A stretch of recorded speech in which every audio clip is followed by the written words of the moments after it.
Savagery Part 7. 5 more years, and Baba wanted to try his hand at making solar panels to power the pump that his disciple had recently installed. Because they had found groundwater, the water was brackish and muddy, but it was all they had if they were to irrigate the crops. They were planning to plant. Sarah, now a grown-up, had found a small patch of wheat growing wild on one of her journeys down the mountain. And villagers wanted to plant in their growing farms, while Abakar, Sarah, and large group of people planted. Baba poked about the old city in an old dusty building that had once been a library. He had found a metal sheet that he could turn into a solar panel. If only he could find out how to manufacture it. Tired out, he sat down on the floor. There were chairs in the room, but so old and dusty, cobwebby, that he was afraid they might break if he sat on them. In his other life, he would have been a scientist, not an engineer. How was he supposed to do this? There was a clatter, and a small girl called Farmer came in. She was one of the quietest children he taught. 15 and very intelligent, he was surprised to see her in that library. "What was wrong, Baba?"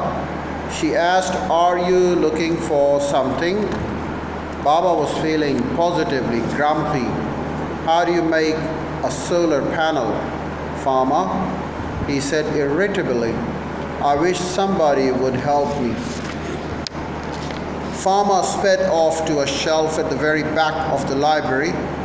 Climbing up on an old ladder, she took down a book that had seen better days and had started falling apart only when Farmer and her group of young people had intently started studying it. It was a book on solar energy and gave the theory of making solar panels. Surprised and completely delighted, Baba gave the whole project to Farmer. In the next week, she and her brigade could be heard furiously arguing about the merits of the method versus that. Then they could be heard hammering away and seen pulling long bits of wire that they had either scavenged from the city or, to Baba's great joy, manufactured somehow. He didn't know how. He was a scientist, not an engineer.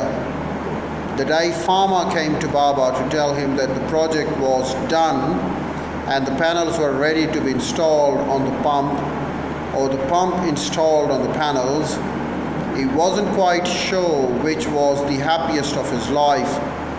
The irrigation project could finally start, and the village would now have fresh vegetables to eat. But most of all, it meant that his years of teaching, of desperately borrowing into the subjects he wasn't familiar with so that he could teach his students, had paid off. They were taking initiative now. They were ready to bring the world into a new era. They were ready to take the burden from him. And so years went on. The little village prospered. What had once been a tiny patch of neem trees grew into a small, much bigger patch with the blue points fighting it for survival. Slowly the trees grew to almost encircle the village, and small forest of shoulder high and then head high and then even higher seemed to just spring up. Small paths appeared where the villagers liked to walk among the trees, for even this early on they realized that it was somehow cooler in their little forest than it was in the place where they had their dwellings places. The cultivated fields grew bigger every year.